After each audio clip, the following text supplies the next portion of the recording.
YTN 라디오 이동현 뉴스 정면 승부 3부 시작합니다. 오늘부터 일주일 동안 신년 새해 특집으로 준비한 시간이 있습니다. 혐오 갈등 흰소의 뿔로 깨다. 그 첫 시간으로 현재 분열된 우리 사회의 모습에 대해 원로의 시각 들어봅니다. 한한상 전 통일부총리 전화 연결돼 있습니다. 총리님 나와 계십니까? 예, 안녕하세요. 예.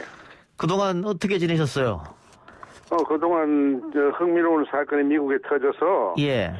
미국의 그 대통령이 내란 선동죄로 지금 실격당할 가능성도 있고 탄핵당할 가능성도 있고 또 법적 제재를 받는 이런 위험성을 보면서 예. 정말 이거 세상에 이런 일이 있을 수가 있나 하는 생각이 드는데요. 예. 제가 오늘 이 질문을 받으면서 내 마음이 아픈 게 꼭 2년 전 2019년 12월 16일에 한국에서 비슷한 일이 있었어요. 예. 그래서 그 미국이 이걸 우리 거를 배워갔나는 생각이 들어요. 예. 그 여의도 이사당에 그때 저희 태극기 성조기 부대가 난입해가지고 예. 그때도 그 공수법, 선거 날치기 저지 규탄 대회를 자유한국당이 주최를 했는데 그걸 계기로 해서 막 의회에 난입했단 말이죠. 예.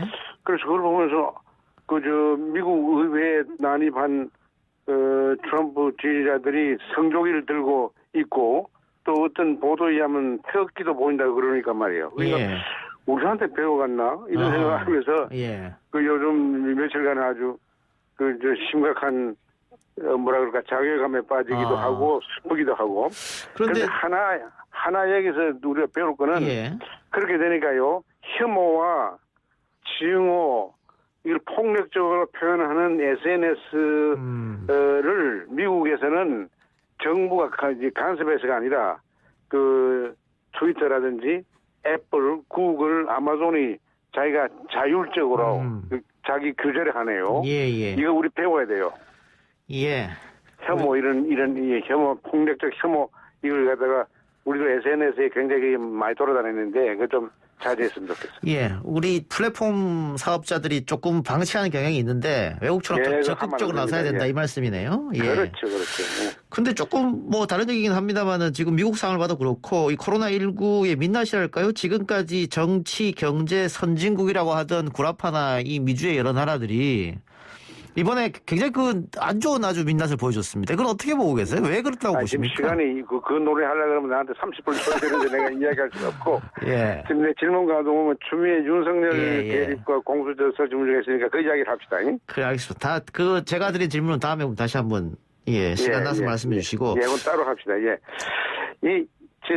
검찰총장과 법무장관이 이렇게 오랫동안 떠들썩하게 대결하는 걸 내 평생 보지 못했고 내가 통일부 총리를 했을 때 검찰총장은 내 또 고등학교 동창회에서 사정을 하는데 그때만 해도 상상할 수가 없는 일이죠. 예. 상상할 수 없다고 하는 것은 뭐냐면은 이게 검찰총장이 장관한테 대들거나 서로 힘을 겨루게 하는 것이 정당 어떤 특정 정치 세력과 이게 공조하는 것 같은 그런 느낌이 들어서 이것은 검찰의 정치적 중립성이라고 하는 민주적인 가치를 스스로 훼손하는 것이다 하는 생각이 들어요. 왜냐면 그 여야가 쫙 갈라지잖아요. 검찰총장의 몸짓에 대해서. 그래서 검찰의 중립성이 이렇게 훼손되면은 민주주의가 안 됩니다. 그래서 제가 이 이야기를 하면서 하고 싶은 것은 왜 우리의 지난 70몇 년간의 해방 이후에 분단된 한국의 역사 속에서 그 검찰이 이렇게 힘을 갖게 되는가. 그걸 보니까요. 이승만 대통령 때는 청와대 경찰이 모든 걸 쥐고 있었어요. 그 밑에 무슨 행정부 그리고 경찰 사법부가 다 밑에 종속돼 있었고요. 박정희 시대는 안기부가 국가 공권력을 꽉 쥐고 있었어요. 또 그 밑에다 종속이 돼 있었고요. 그 후에 이 국가의 공안 권력이 이 안기부에서 검찰로 넘어갑니다. 그래서 검찰로 넘어가면서 오늘까지 오는데 그 넘기는 논리가 뭐냐면 검찰 동일체 원리, 검찰주의 논리란 말이죠. 그래서 검찰 자체가 소위 부족주의적인 그 권력 강화를 해왔어요. 부족주의적인 권력이라는 것은 자기들끼리 서로 봐주는데 정말 약한 사람의 인권을 보호하거나 민생을 보호하는 일은 소홀히 한 거죠. 예. 민주주의에 맞지 않지요. 이렇게 이제 검찰 권력이 막강해지는 과정에서 노무현 대통령이 돌아가시는 비극도 생기고 예. 해서 이런 것을 보면서 소위 국가 기능 중에 가장 중요한 것 가운데 하나가 이 범죄 통제입니다. 예.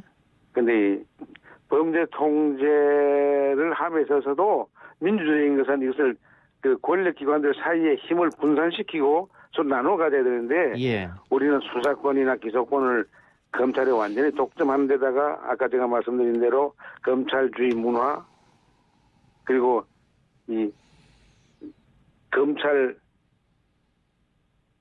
뭐라 그럴까 이게 독점하는 것을 방조하는 그 문화가 있으니까 이게 참 그 검찰총장과 법무장관의 갈등을 내가 도무지 이해할 수가 없습니다. 정부에 있을 때 총리님 그러면 이 막강한 검찰 권력을 분산하고 빼는 과정에서 이런 갈등이 일어났다 그렇게 판단하고 계신 겁니까? 아니죠. 그게 모르죠. 지금 모르죠. 왜냐하면 지금 공수처를 반대하는 정치 세력은 윤 총장을 지지를 한단 그렇죠. 말이야. 예. 그러니까 이거는 지금 물으시는 우리 기자의 질문의 대답은 그거 아니죠. 예. 힘을 빼는 게 아닌 것 같으니까 지금 이 불안한 거죠. 예. 민주주의를 위해서 하는 것은 아닌 것 같은 생각이 들어요. 예. 예. 그러니까 이게 이제 검찰의 독립성보다 예, 중립성이 중요합니다. 예. 예. 근데 중립성을 처음부터 계속 강조해 주셨는데 그러면 지금 윤석열 총장은 그 중립성을 지키지 못하고 있다고 판단하시는 겁니까? 그러니까 정치 행위하는 것 같아요. 정치 행위를 하는 것 같다. 정치하려 그러면 아예 그 검찰총장 그만두고 정치해도 돼요. 그건 그 자유니까. 예.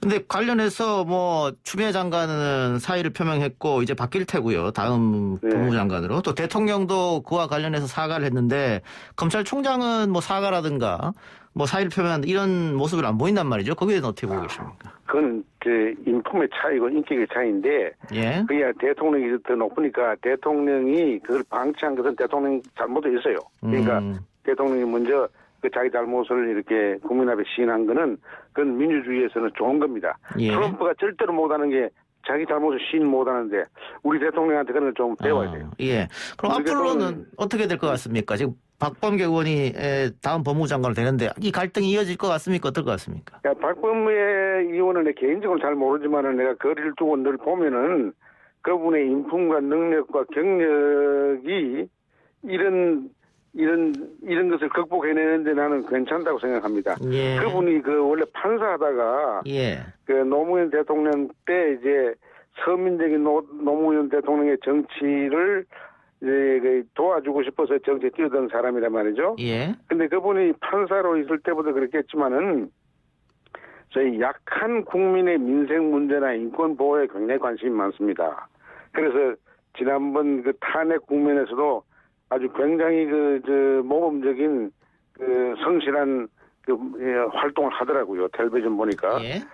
그러니까 노무현 대통령 같은 서민 대통령 밑바닥 민생의 고통을 덜어주는 그 법무 행정은 하리라고 봅니다. 특히 강기훈 유서 대필 조작 이런 것은 우리 박범계 의원은 잘하니까 치가 떨리는 일 아닙니까? 예. 이게 이제 검찰이 그걸 갖다 조작했단 말이에요.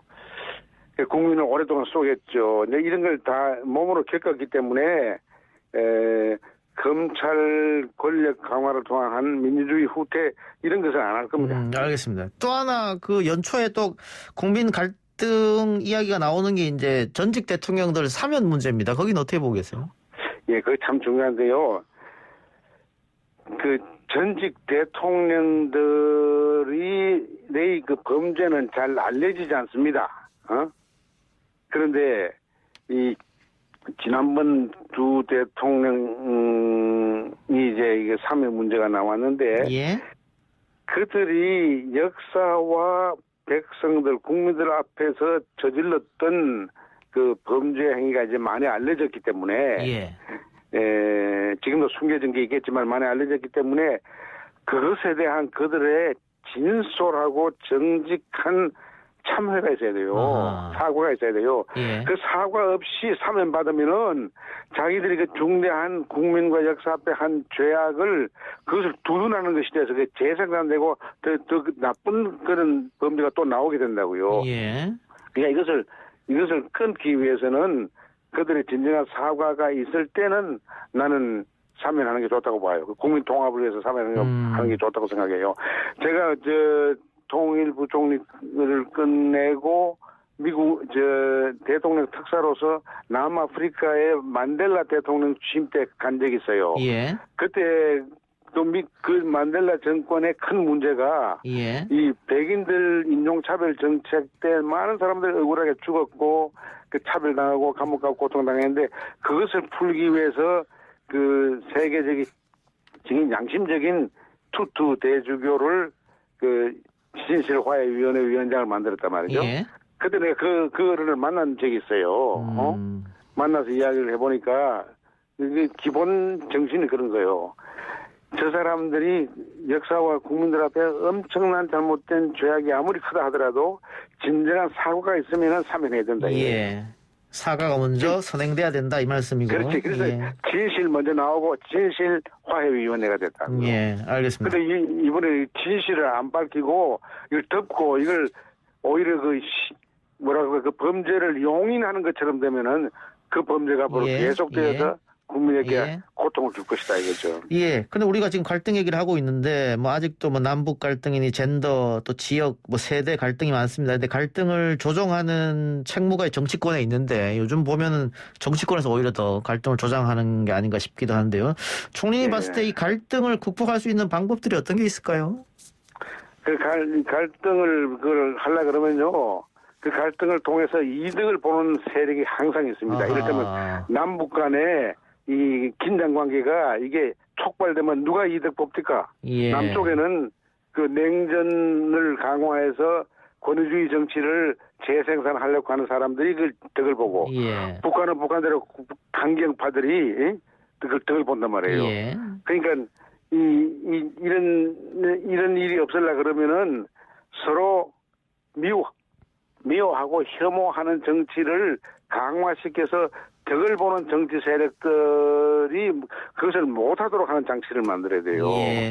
그 도덕주의적으로 설계해가지고 되는 게 아니라고요. 그러니까 그래서 힘 있는 사람들끼리 남북 관계를 보면은 서로 악마화하면서 덕을 보거든. 근데 그 일을 못하게 하려고 그러면은 서로가 힘을 빼면서 선제적으로 먼저 좋은 일부터 하는 게 좋아요. 그러니까 남북 간에는 서로 이제 평창 올림픽 이후에 잠시 있었던 그 남북 간의 화해 그 분위기 같은 게 있어야 되는데 그게 지금 안 됩니다. 알겠습니다. 안 되는 게 우리 한국의 여야는 선진국가의 여야와 달리 트럼프 하에서는 또 여야가 우리하고 비슷한 것 같아요. 그런데 트럼프 말고 다른 선진국가를 보면은 여야의 관계는 죽고 죽이는 관계가 아니었습니다. 정치적인 견해만 다를 뿐이지. 다른 거를 용인하면은 서로 얼마든지 협조할 수 있는데 우리는 죽음 아니면은 이기는 거. 알겠습니다. 뭐 그 관계를 지금 정치 문화에서 청산해야 합니다. 그 총리 말씀 들으니까 갈등을 조장하는 세력은 반드시 무언가 이득을 노린다 이렇게 보면 되겠네요, 또. 됩니다. 남북 간에도 그렇고 정당 간에도 그렇습니다. 꼭 강경파가 이기면은 꼭 서로 도웁니다, 사실은. 알겠습니다. 총리님 오늘 말씀 고맙습니다. 감사합니다. 지금까지 한한상 전 통일부 총리였습니다.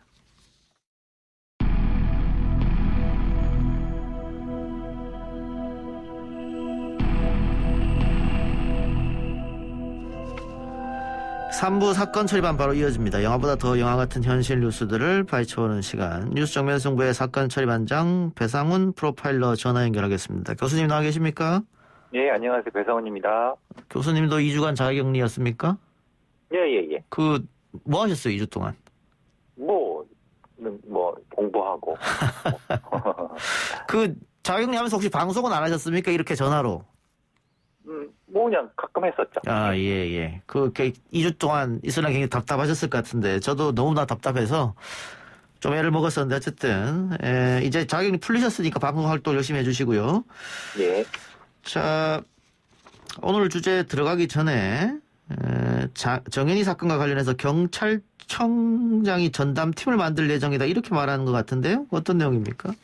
네, 김창현 경찰청장은 지금 이제 정의 사건이 되면서 관련된 수사팀의 전문성이라든가 긴급 어떤 수사라든가 이런 부분에 대한 미흡한 점 때문에 어떤 시스템 자체를 바꿔야 되겠다 이런 발표를 했나 봅니다. 그러니까 13세 미만 대상으로 아동학대 범죄는 시도 경찰청 산하에 특별수사대가 담당하도록 하는 형태로 바꾸겠다. 왜냐하면 지금의 시스템, 그러니까 이전의 시스템은 어떻게 되냐면은 일종의 아동 청소년과 내에서 작은 부서에 불과했기 때문에 자치경찰 내에 들어가 있었고요.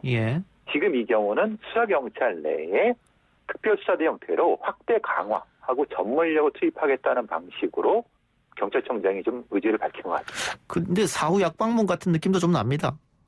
네, 왜냐하면 이전에 했어야죠. 그렇죠. 예전역에 했어야 되는데 그리고 구체성이 좀 떨어져 갖고 그리고 이 부분에 전문력이 들어올 수 있을까라는 걱정은 됩니다. 왜냐하면 이거는 굉장히 어려운 수사인데 문제는 어려운 수사인 만큼 어떤 대우라든가 아니면 어떤 권한 같은 게 너무 미약해서 사실 전문가가 들어갈지가 좀 걱정이 되긴 합니다.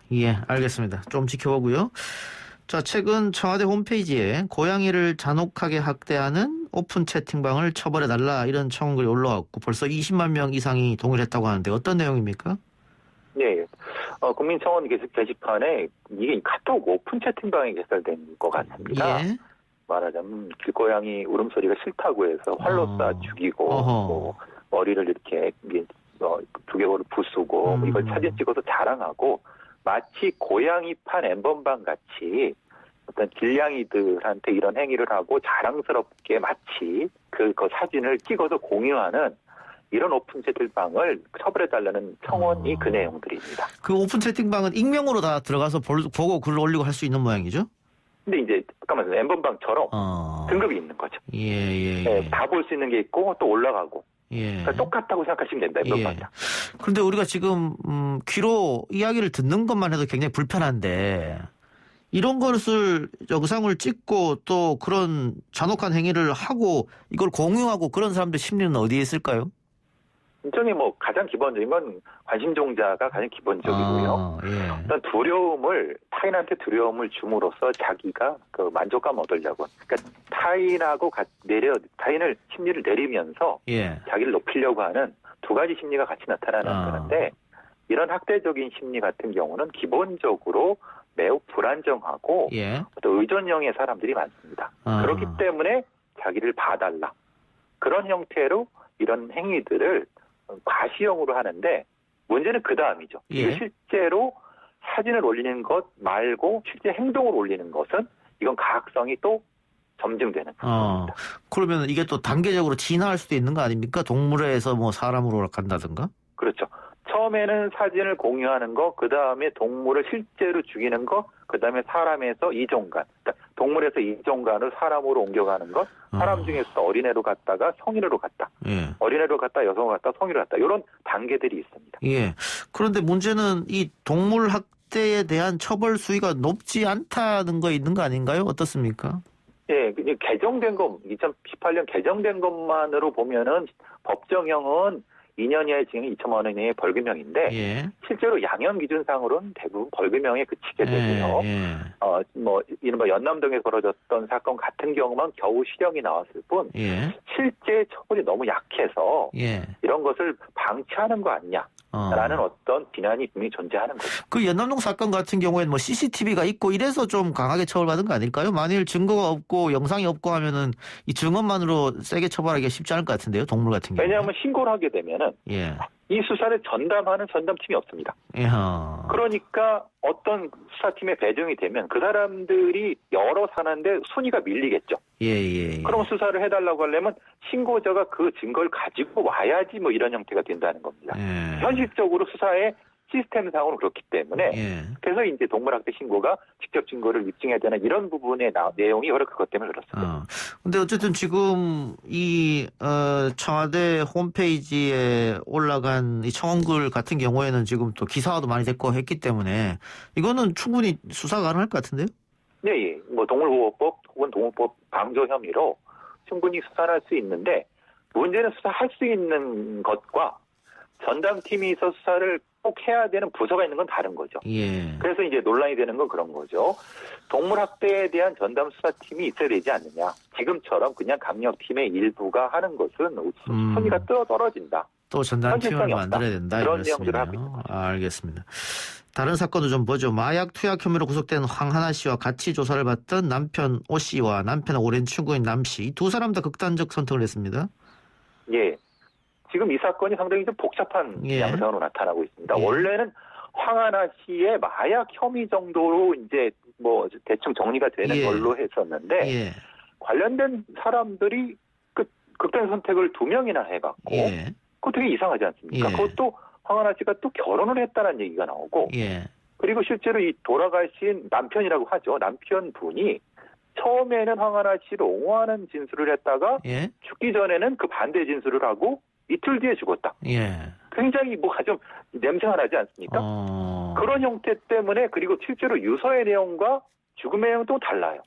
그래서 이제 지금 이게 굉장히 설왕설래하고 있는 겁니다. 특히 또 황하나 씨가 또 대기업의 외손녀다 뭐 이런 얘기까지 나오면서 이게 뭔가 뒤에 음모가 있는 게 아니라 이런 얘기까지 아마 돌고 있는 것 같던데 이 지인 남 씨 같은 경우에 이제 극단적 선택을 해서 지금 사망하진 않고 중태에 빠진 상태죠? 그러니까 이게 지금 상황을 보면은 조금 더 이제 2명이 더 나옵니다. 말하자면은 2016년에 벌어졌던 필리핀의 사탕수수 뭐 총무살인 사건의 주범 용의자라고 할 수 있는 박 씨가 나오고요. 그 하수인인 또 한 사람이 나옵니다. 그건 국내 유통책이 나오는데요.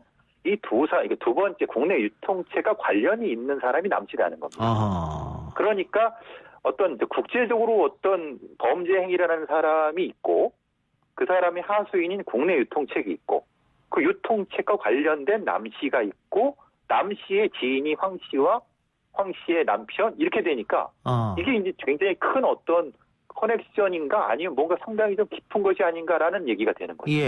공교롭게도 그 두 사람들이 또 극단적 시도를 했었고 그런 걸 봤을 때는 아마 경찰이 또 세세하게 조사를 들어갈 것 같은데 이게 그러면 단순한 마약 투약 사건으로 끝나진 않을 것 같네요. 지금 봤을 때는.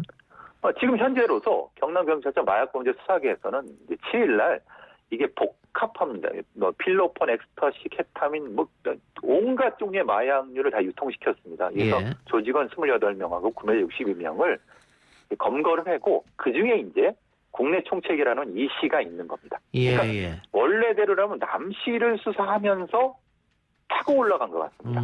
그런데 실제로는 그런지 모르겠습니다. 왜냐하면 마약 사건의 진짜 실제 수사랑 발표하는 건 좀 다를 수 있습니다. 왜냐하면 다른 건을 또 수사를 연결해야 되기 때문에. 근데 이 사망한 남편이 그 전에 이 황하나 씨가 마약 투약한 거에 대해서 자고 있을 때 내가 몰래 투약했다 이렇게 진술해서 황하나 씨가 구속이 안 된 거지 않습니까? 그렇죠. 근데 이번에 지금 이렇게 되면은 이번에는 또 달라지겠네요. 또 그 녹취록도 등장했지 않습니까? 마약을 했다는.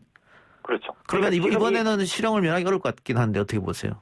그렇죠. 만약에 그럼 이제 어디까지 수사가 돼야 되냐? 왜냐하면 실제로 녹취록이 있고 근데 녹취록이라 하더라도 본인이 죽었기 때문에 입증하는 데 좀 어려운 부분이 있지만 전체적인 정황이라든가 오 씨만이 아니라 남 씨와 연결돼 있고 그 남 씨와 다른 사람이 연결돼 있다고 하면 황하나 씨는 단순 투약 혐의로만 볼 수는 없죠. 중간 전달책 혹은 그것을 묵인한 사람 이 정도는 기본이고 그 이상도 되지 않을까. 그러면 이건 실형이 아니라 그 이상도 할 수 있는 상황인데 물론 수사를 해봐야 되겠지만요. 알겠습니다. 어쨌든 경찰 수사가 어디까지 갈지 조금 더 지켜보도록 하겠습니다. 자, 배상훈의 사건 반장 오늘 여기까지만 하죠. 오늘 말씀 고맙습니다. 감사합니다. 지금까지 배상훈 프로파일러였습니다.